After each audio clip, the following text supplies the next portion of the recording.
A decade ago, we published an article in PLOS Medicine about the serotonin deficiency theory of depression, Lacasse and Leo, 2005.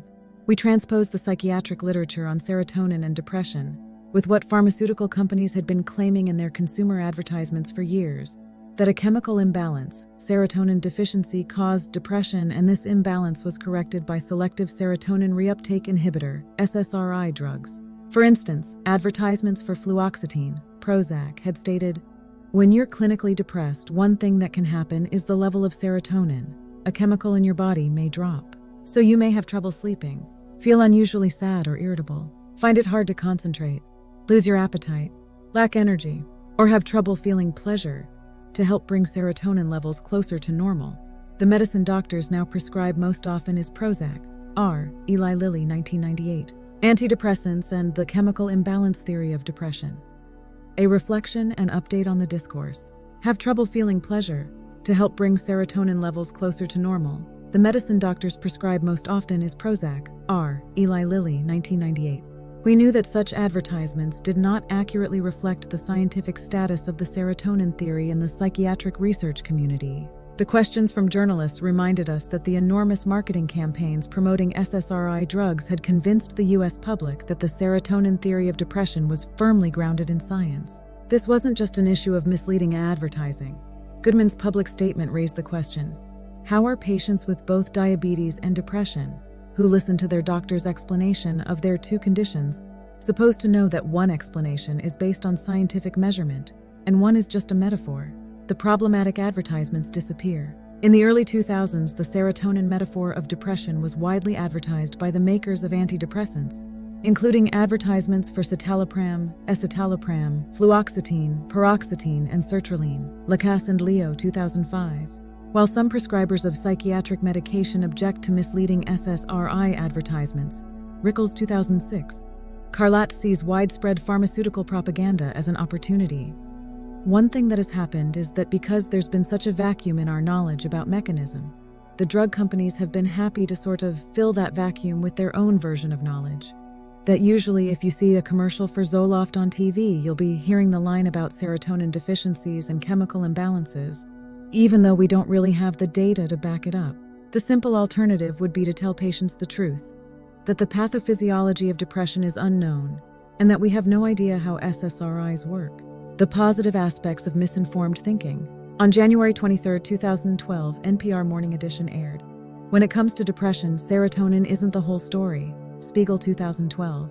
Alan Fraser, professor of pharmacology and psychiatry, stated that the serotonin theory allowed patients to feel better about themselves if there was this biological reason for them being depressed, some deficiency, and the drug was correcting it. They had a chemical imbalance and the drug was correcting that imbalance. They had more pessimism about their prognosis and a lower perceived ability to regulate negative mood states, yet experienced no reduction in self-blame. These results suggest that the chemical imbalance explanation may be helpful in persuading patients to take medication, but that this is likely accompanied by undesirable effects. Data such as this should be a major part of the conversation regarding informed consent in psychiatry. The role of journalism. Perhaps the most interesting part about both of these NPR pieces is that neither reporter questioned the experts about the ethics of telling a falsehood to patients because you think it is good for them. From 2011 on, he authored several pieces on the chemical imbalance issue, which we recommend.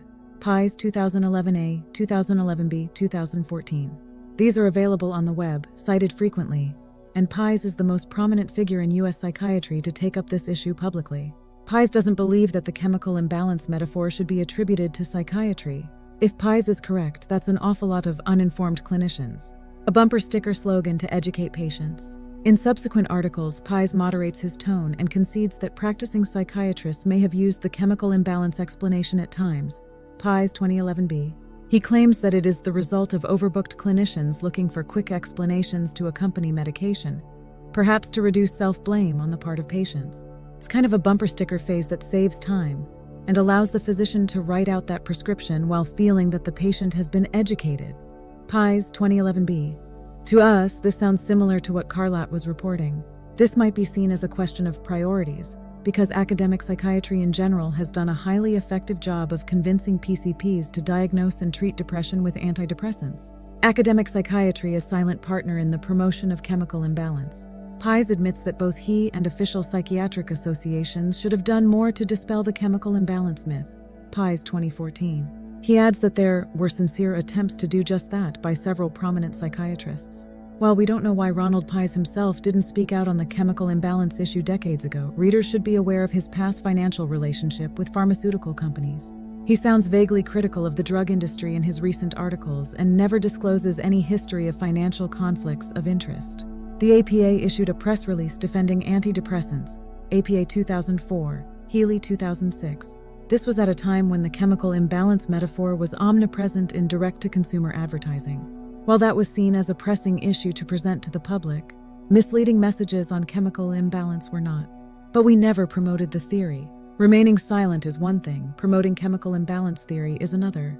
I am not aware of any concerted effort by academic psychiatrists, psychiatric textbooks, or official psychiatric organizations to promote a simplistic chemical imbalance hypothesis of mental illness, 2014. We added to the list by consulting Lynch, 2015, Chapter 5, and searching the internet.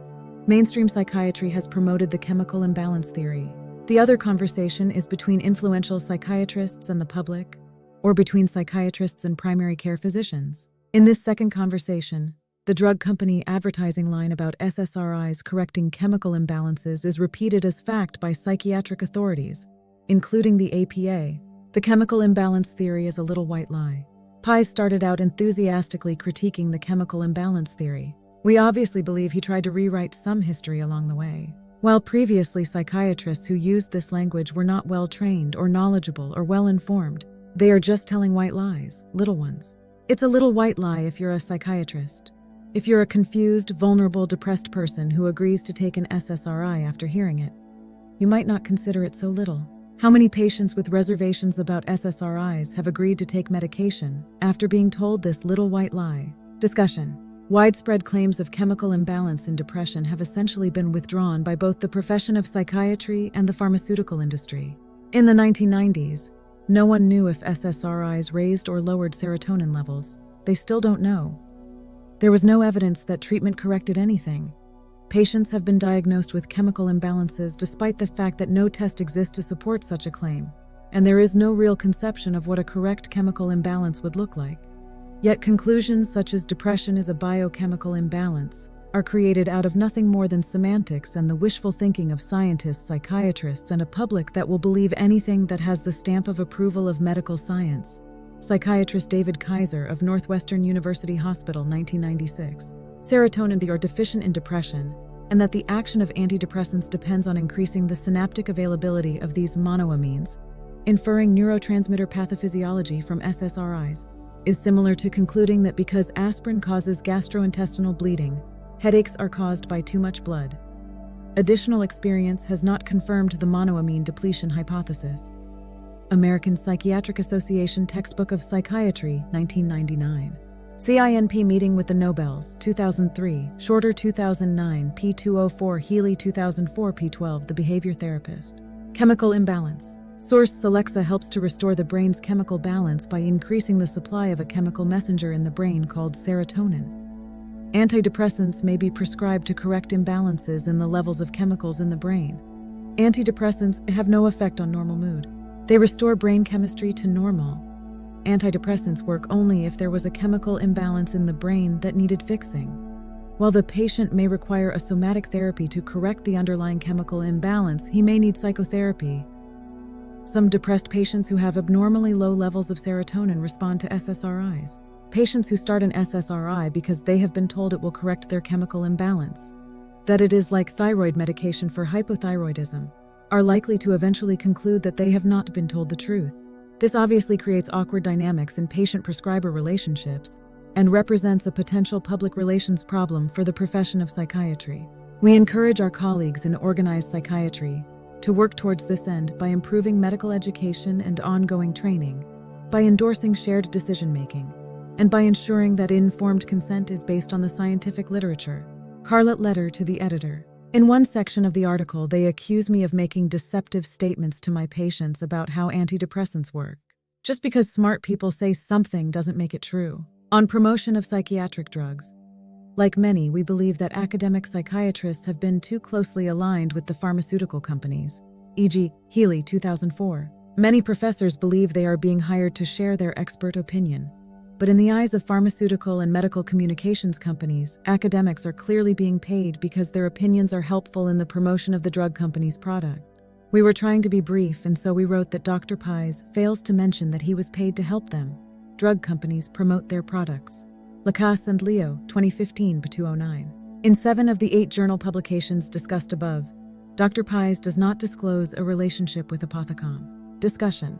While we are pleased to make these clarifications, we think the primary issue remains the use of the chemical imbalance metaphor in clinical interactions with vulnerable patients. We find Dr. Pies' arguments unconvincing, and it is obvious to us that the chemical imbalance theory was embraced by the field of psychiatry, Whitaker 2015, and that the explanation is still used by prescribers to this day. Dr. Pies writes, I began addressing this issue in 2011 as I became increasingly aware of anti-psychiatry bloggers using the chemical imbalance canard as a cudgel against psychiatry. Pies 2015, this issue P261.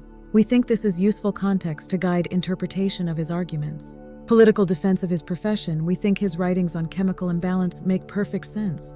Findings. These results suggest that the chemical imbalance explanation may be helpful in persuading patients to take medication, but that this is likely accompanied by undesirable effects.